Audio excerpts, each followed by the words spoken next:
Cameroon is once again facing renewed scrutiny, this following fresh reports of violence and deepening tensions in its Anglophone regions.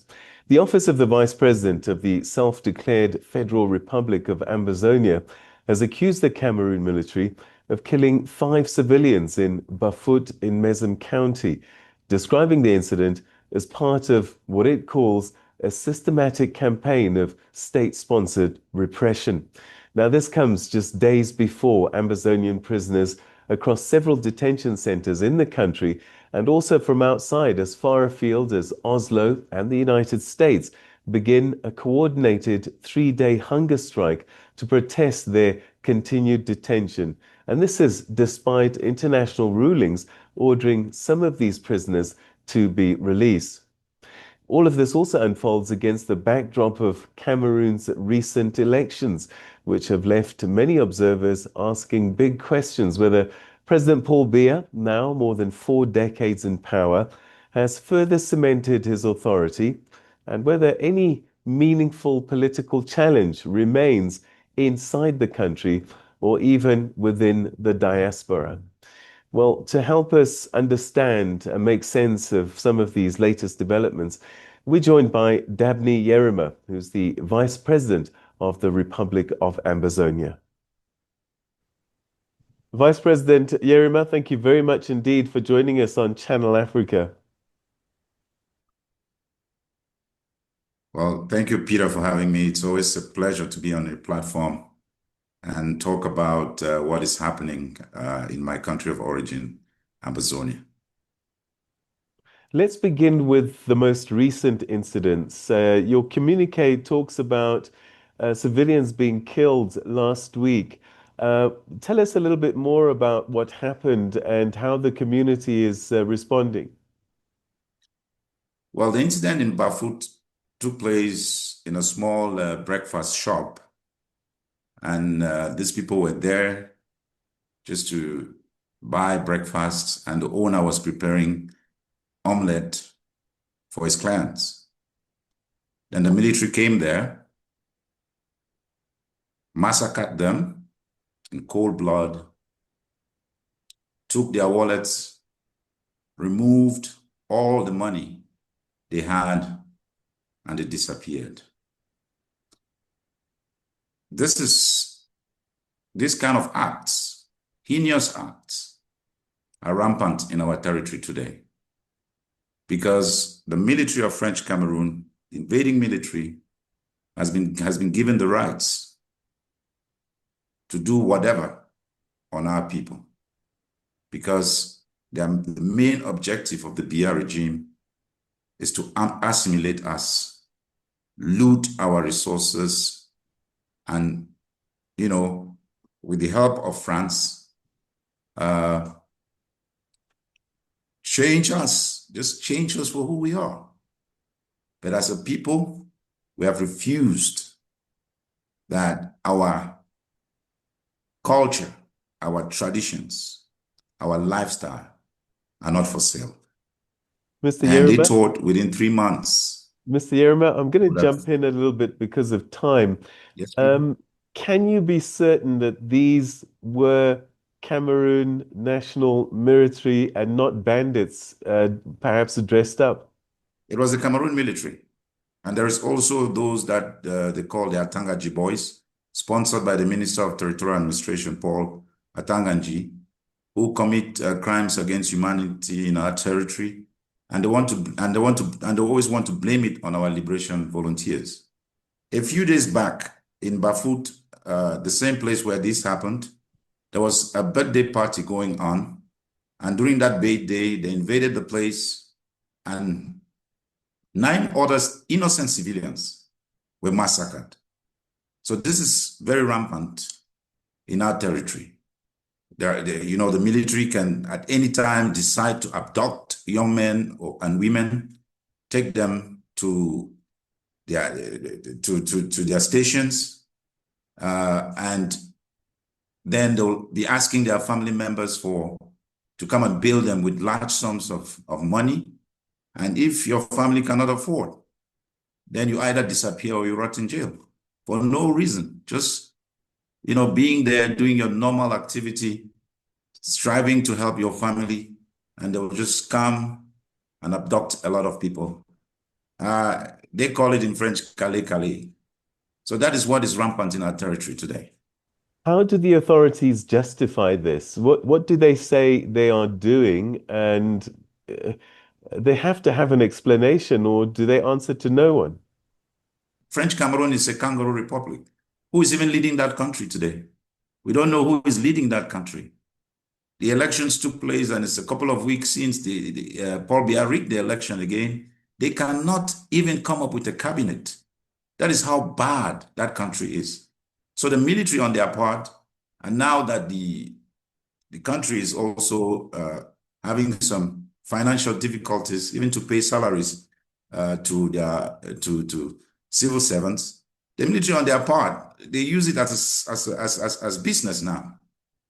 So that is why they commit all of these crimes against humanity, just to extort, resources from our people, make our people poorer. So they think they can make us poorer, and we will not be able to fight back as we've been fighting for the past 8 years. But that will not break our will. We are united, determined to fight, to eradicate this invading military in our country.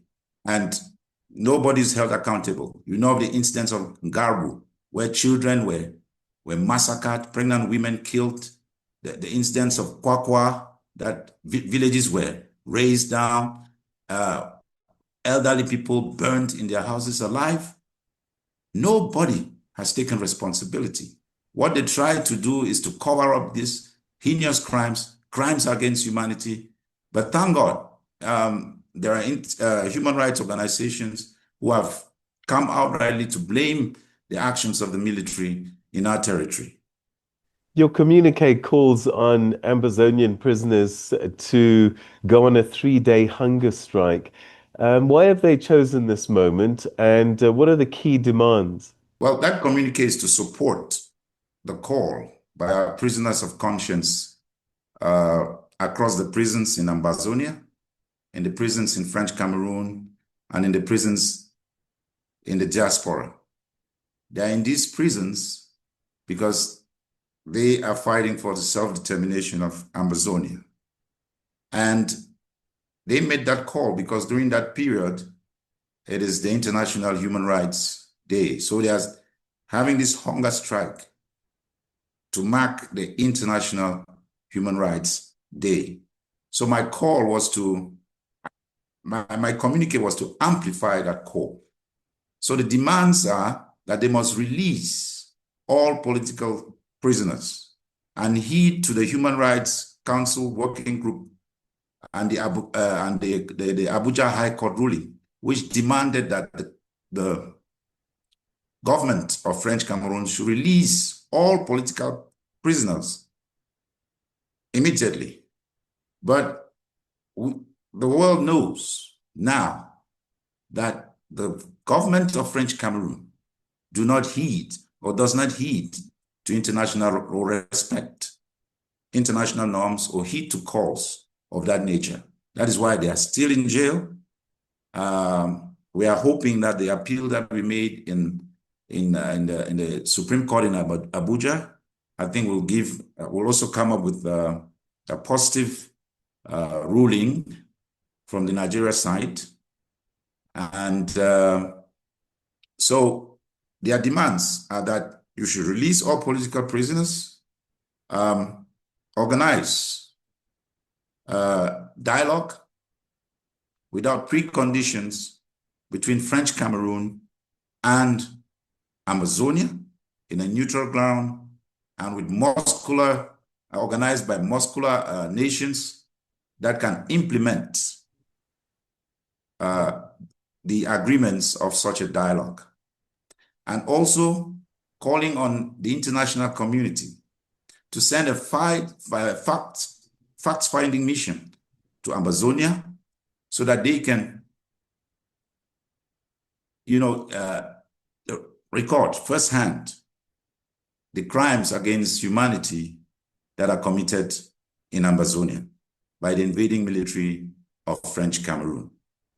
Let's turn to the state of affairs in Cameroon now. The election has happened. Many people have disputed its veracity, but Paul Biya is in power, and it doesn't seem as if there's been too much challenge to that power. Does that mean that he's firmly entrenched and that there's very little hope for political opposition in the country? What Biya has done in French Cameroon is to have total control of all the institutions in the country.